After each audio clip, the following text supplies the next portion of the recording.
Lehman Brothers fell on September 15th, sparking the deepest financial shock since the Great Depression. Bear Stearns was already bought out for almost nothing. Washington Mutual collapsed, the biggest bank failure ever in U.S. history. AIG required an $85 billion federal bailout to prevent the whole insurance sector from going under. The S&P 500 dropped 57% from its high to its low. Retirement funds were cut in half within 18 months. That was your parents' savings. Perhaps yours too. Housing values plunged 30% across the country, over 50% in overheated markets like Las Vegas and Phoenix. 10 million people in America lost their houses to foreclosure. 10 million households saw their life's work repossessed by lenders. That was your neighbor, your colleague.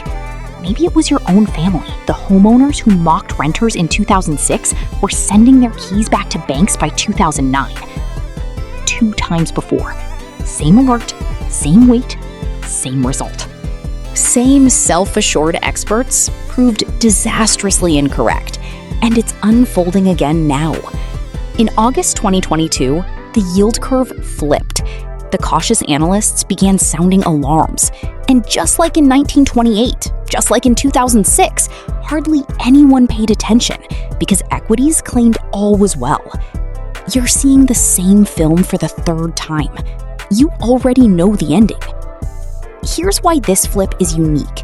It's lasted 27 months. The 1928 inversion ran 17 months before the crash. The 2006 inversion ran 16 months. We've already moved past both periods. This is the longest continuous inversion on record. And it's not only longer, it's steeper. The spread between short and long-term yields hit points that equaled or even surpassed both 1929 and 2009. The bond market isn't merely cautioning, it's shouting, louder and longer than ever before. So why hasn't the collapse occurred yet? That's the question everyone uses to ignore the indicator. 27 months and still going. If it were real, shouldn't something have broken already? You've likely heard that reasoning. You've probably told yourself that at 3 a.m. while questioning your financial choices. Here's what they overlook. The delay is the threat.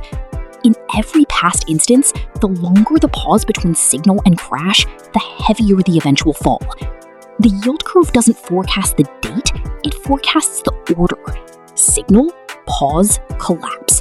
That order has never been wrong. The market climbing after the inversion doesn't prove the signal false, it proves the drop will be steeper.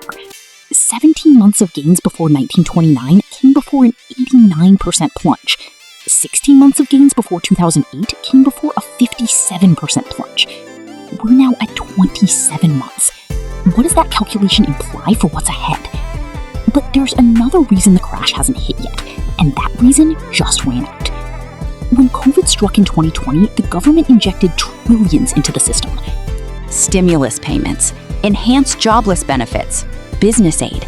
Americans built up over $2.5 trillion in surplus savings, cash they otherwise wouldn't have owned. That buffer soaked up the impact. When the yield curve flipped in 2022, households could continue spending because they had pandemic cash reserves. Companies could continue hiring because demand remained solid. The alert was live, but the hurt was hidden. The shield held. That shield is gone now. Surplus savings are fully exhausted. Credit card balances have soared beyond $1.14 trillion, a new peak. Average credit card rates are above 22%. Car loan defaults have reached levels unseen since 2008. The padding that guarded the economy from the inversion's impact has vanished, and the inversion remains active. Look at what's forming beneath the surface while you're told things are fine. While CNBC cheers record highs and the Federal Reserve hints at gentle landings, credit card defaults are silently reaching levels last seen during the prior crisis. Corporate failures are climbing at the quickest rate since 2020.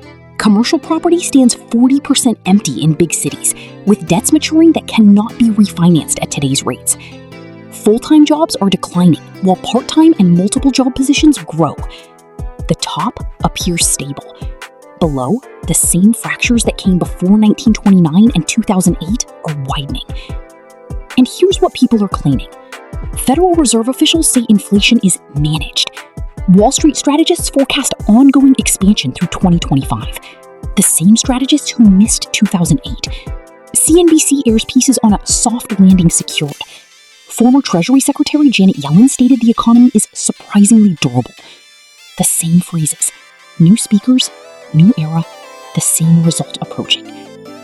But here's what could make this round worse than both 1929 and 2008. Examine the debt. In 1929, household liabilities were modest relative to earnings. The borrowing was focused in stock gambling. Painful when it reversed, but limited. In 2008, the debt was focused in real estate. Mortgages, HELOCs, mortgage-backed bonds. When housing fell, that particular debt collapsed. Brutal, but traceable. You could name the issue. At Finance Infinity, we don't sell fear.